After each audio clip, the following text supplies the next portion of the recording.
بسم اللہ الرحمن الرحیم۔ السلام علیکم ورحمۃ اللہ وبرکاتہ۔ میں حکیم محمد احمد فاضل طب والجراحت آپ کی خدمت میں حاضر ہوں۔ تو ناظرین، میں آج آپ کو بتاؤں گا خارش کے نسخے کے متعلق۔ خارش کی جو ہے یہ کیوں ہوتی ہے، اس سے کیسے بچا جا سکتا ہے اور اس میں پرہیز کیا کیا جاتا ہے۔ تو ناظرین، خارش ایک جراثیمی مرض ہوتی ہے۔ یہ عموماً خون کی خرابی کی وجہ سے بھی ہو جاتی ہے اور ایک بندے سے دوسرے کو بھی ہو سکتی ہے، کیونکہ یہ جراثیمی مرض ہوتی ہے، چھوٹی مرض ہوتی ہے۔ یہ ایک آدمی کو اگر کسی ایک فرد کو لگ جاتی ہے تو اس گھر میں جتنے بھی افراد ہوتے ہیں ان سب کو خارش ہونے کا خدشہ ہوتا ہے۔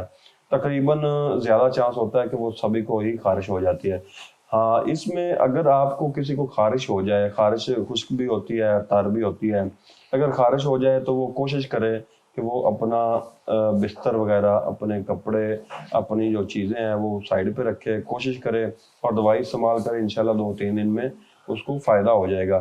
اگر وہ احتیاط نہیں رکھے گا تو ایسا وہ سارے گھر والوں کو ہو سکتی ہے۔ اس میں جو ہم دوائی استعمال کرتے ہیں وہ انتہائی سمپل ہے، بہت سمپل سی ہے۔ آپ نے بازار سے یہ گندھک آملہ سار لے لینی ہے۔ گندھک آملہ سار کو آپ نے باریک پیس لینا ہے۔ تقریباً آپ نے 5 تولے جو ہے گندھک آملہ سار لینی ہے، اس کو باریک پیس لینا ہے اور اس میں 1 تولا جو ہے وہ آپ نے پارا ڈال دینا ہے۔ پارا ڈال کر آپ نے اس کو کھرل کرنا ہے۔ کھرل میں ہم اسے کہتے ہیں کہ بالکل باریک پاؤڈر کر دینا، بالکل جیسے اس کی کوئی چمک وغیرہ جو پارے کی ہوتی ہے وہ ختم ہو جائے۔ جب اس کی چمک ختم ہو جائے اتنی دیر اس کو رگڑائی کرنا ہے۔ تو اس کو آپ نے سنبھال کے رکھ لینا کسی ڈبی وغیرہ میں، اور ایک جسم کے اوپر جتنا تیل لگ سکتا ہے اتنے تیل میں آپ نے یہ 1 چمچ ڈال دینی ہے دوائی۔ تو اس کو اپنے پورے جسم کے اوپر لگا لینا ہے۔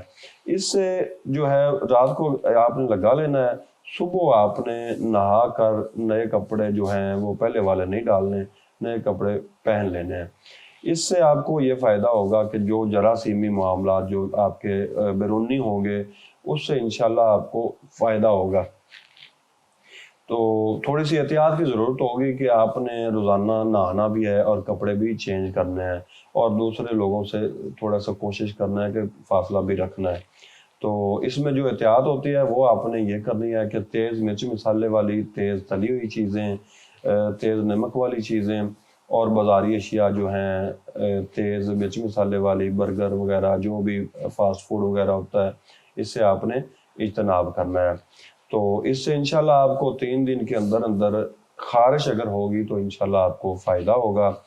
تو اگر آپ کو ہماری یہ ویڈیو پسند آئی ہو تو لائک بھی کیجیے گا اور شیئر بھی کیجیے گا۔ اب تک کے لیے اتنا ہی، دعاؤں میں یاد رکھیے گا۔ اللہ حافظ۔